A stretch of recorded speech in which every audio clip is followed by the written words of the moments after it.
Saya mau nanya soal kemudian kenapa muncul Partai Gelora. Ini lebih ke Anda sebagai ketua umum. Karena dulu Anda membuat Partai Keadilan yang kemudian berubah jadi Partai Keadilan Sejahtera. Anda keluar dengan katakanlah ada sedikit teriak-riak di situ. Kemudian Anda membuat Partai Gelora yang kalau saya bilang itu jauh dari PKS ya. Maksudnya background-nya beda. Yang satu maksudnya kenapa nggak membuat yang irisannya mirip? Kenapa nyebrang gitu, Pak? Saya mau tanya dulu, kenapa Mbak Sisi masih penasaran? Saya mau tahu aja. Kenapa? Kan biasanya kalau membuat satu partai, pecahan satu partai baru itu kan mirip-mirip ya. Maksudnya ceruk suaranya akan mirip. Kemudian, ya kenapa beda? Kenapa segitu bedanya? Jadi saya belajar satu hal ya. Selama saya terlibat dalam politik dari tahun 98 ya sampai sekarang, bahwa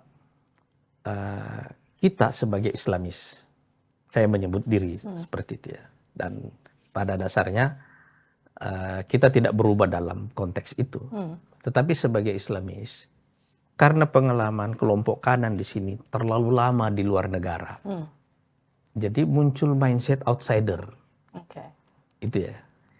Mindset outsider ini yang membuat kita selalu berpikir menggunakan politik kelompok. Kita mewakili kelompok tertentu yang akan kita perjuangkan ke dalam. Saya berpikir bahwa sepanjang kita terus merasa punya mindset sebagai outsider, sebagai orang luar dari negara yang ingin masuk ke dalam, selamanya kita akan berpikir dalam konteks politik kelompok itu. Sekarang apa perbedaannya? Perbedaannya dari sisi mentalitas itu tadi. Saya tidak berpikir sebagai outsider, saya berpikir sebagai insider. Kenapa? Karena kenapa kita berpikir perlu mewakili umat Islam yang mayoritas di sini? Kalau kita bicara Indonesia, yaitu umat Islam. Kalau kita bicara umat Islam di Indonesia, ya itu memang itu.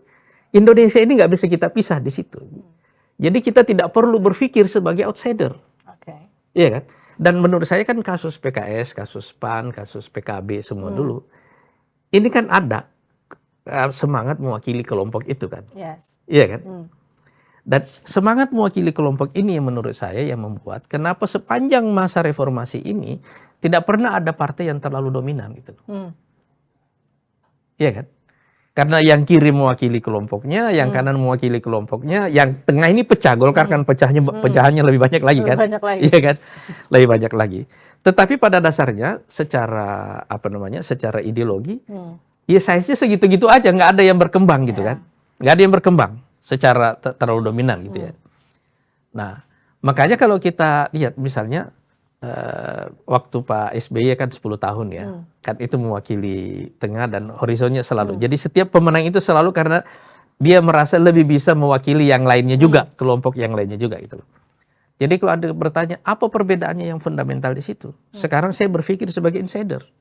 Setiap kali kita berpikir sebagai Indonesia, ya isinya tuh umat Islam yang mayoritas itu. Kita nggak perlu tidak perlu merasa sebagai outsider. Nah, mentalitas sebagai outsider inilah yang menurut saya ini yang sekarang alhamdulillah kita rubah di Gelora. Kita berpikir dalam konteks itu satu. Yang kedua, saya berpikir dalam kerangka masa depan. Gitu ya. Maksudnya begini, seperti yang saya katakan tadi, ini kan ada tantangan geopolitik ke depan gitu loh. Rata-rata partai di Indonesia ini kan berpikirnya masa lalu. Iya kan? Kita selalu bicara sejarah.